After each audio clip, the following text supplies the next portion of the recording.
यह study home classes में आपका स्वागत है।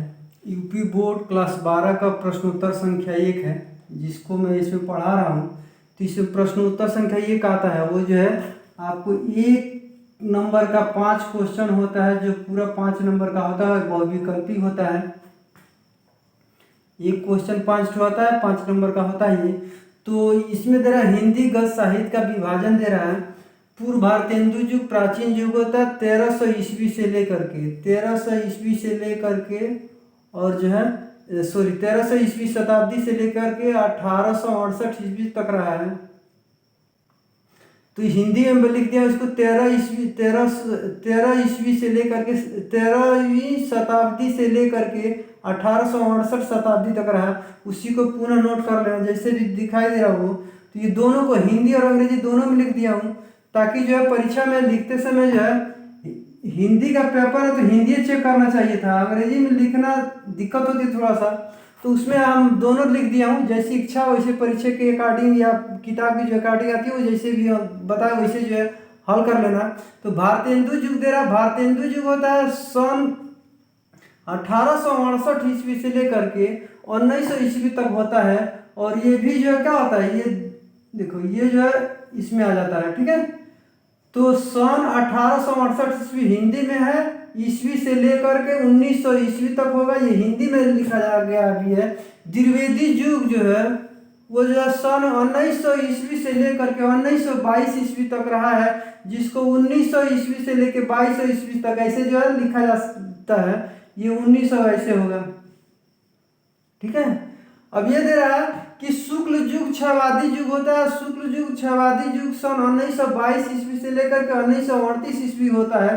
तो 1922 ईस्वी से लेकर के 1938 ईस्वी, यहाँ गलत हो गया था, ये 1938 ऐसे होता है, ठीक है। 1938 ईस्वी तक होता है। फिर दे रहा शुक्लोत्तर युग होता है, जिसको क्षयवादी युग के नाम से जानते हैं, और ये सन 1938 ईस्वी से लेकर 1947 ईस्वी तक रखता है, जिसको हिंदी में लिखा गया तो 1938 से लेकर के 1947 तक लिखा गया। ये 4 जो ऐसे बनता है, अंग्रेजी के जैसे होता है लेकिन थोड़ा सा बदल के लिखा जाता है, इसको 6-7 के जैसे होता है इसमें। फिर दे रहा स्वतंत्रोत्तर युग या आधुनिक युग होता है, जो सन 1947 ईस्वी से लेकर के आज तक होता है, उसको हिंदी में लिखा जाता है तो 1947 और आज तक हो जाएगा, यहाँ आज तक हो जाता है। बता दें, मैंने इसके पहले जो हाई स्कूल में जो चैप्टर पढ़ाया हूँ, हिंदी गद्य साहित्य का इतिहास जो पढ़ाया हूँ, उसको देख लेने के बाद उसमें जो है हाई स्कूल में क्या किया है, पूर्व भारतेंदु युग की कुछ जो किताबें मैं लिख दिया हूँ एक्स्ट्रा नॉलेज के तौर पे, तो उसको देख ले तो इसमें काम देता है। और शुक्लोत्तर युग को पढ़ाया है, तो हिंदी गद्य साहित्य के इतिहास को आप वहाँ से भी पढ़ सकते हैं। उस वीडियो को देख ले जो हाई स्कूल में मैं डाल रखा हूँ, और इसको देखने के बाद पूर्व भारतेंदु युग के बाद पूर्व भारतेंदु युग को प्राचीन युग के नाम से जाना जाता है। और इसमें 4 लेखक हैं, चारों लेखकों का नाम और उनकी कृतियां उसमें डाल दी। इसके अतिरिक्त जो है पूर्व भारतेंदु युग के पहले हिंदी गद्य का शुरुआत कैसे हुआ था, खड़ी बोली क्या है, सब उसमें डाल दिए हो, तो आप वहां से भी देख सकते हैं। और इसको देख ले, याद कर ले। उसके बाद जो आप क्रम से आप हमसे जो वीडियो जो दे रहे हैं आपको, तो उसमें क्या करिए, 5 मिनट से 10 मिनट की वीडियो होती है, तो आप जो है इसको पहले वीडियो को देखें, इसको क्या नाम है, स्क्रीनशॉट ले लें। और स्क्रीनशॉट ले लेने के बाद आप जो है इसको जो है बार बार लिखने की कोशिश करें। यानी पहला प्रश्न अगर पढ़ाया जा रहा है, जैसे मान लीजिए पूर्व भारतेंदु, मैंने ये तो भी याद कर लिए, पूर्व भारतेंदु युग याद कीजिए। पूर्व भारतेंदु याद करने के बाद पूर्व भारतेंदु युग के पहले जितनी भी किताबें होती है जो परीक्षा में पूछता है, उसको सबको मैंने वहाँ नोट कर दिया हूँ। युगवाइज करके पढ़ाने से ये फायदा हो जाता है कि मान लीजिए भारतेंदु युग की पत्रिका लिख दिए, उसके लेखक का नाम लिख दिए, तो इससे होता है कि अगर पूछता है कि पूर्व भारतेंदु युग की पत्रिकाएं कौन है, तो उससे आप पहचान लेंगे, उसके लेखक भी वही मिल जाएगा। द्विवेदी युग, शुक्ल युग, क्षयवादी युग, सारे युगों की पत्रिकाएं, और उसको लेखक का नाम, निबंध, नाटक, कहानी, उपन्यास, गद्य विद्या जो होती है, गद्य की जितनी भी विद्याएं होती है, निबंध, नाटक, कहानी, रिपोर्टाज, एकांकी जो होती है, सबको मैं क्रम से बताऊंगा, उसमें पढ़ाया हूँ, देख लीजिएगा।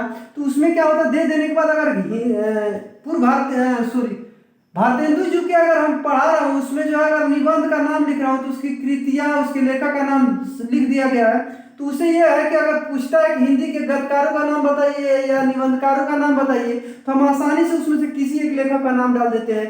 किताब देता है, अगर मान लो कृतियाँ दे दिया तो उसके लेखक का नाम चुन लेंगे, लेखक दे रहा तो उसकी कृतियाँ चुनने में आसानी होगी।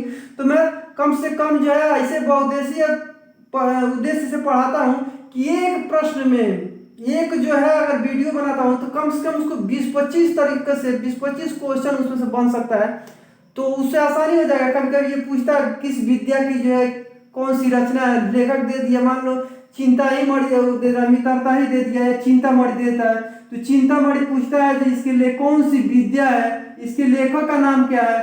तो अगर हम याद इस तरह से निबंध की तरफ जाएंगे तो रामचंद्र शुक्ल हो जाएगा, चिंतामणि एक निबंध संग्रह होती है, इस तरह से याद कर लेते हैं। तो इसको भी ध्यान में रख करके मैं बनाया हूँ उसमें, और देखते रहे इसे क्रमशः नोट करते रहे।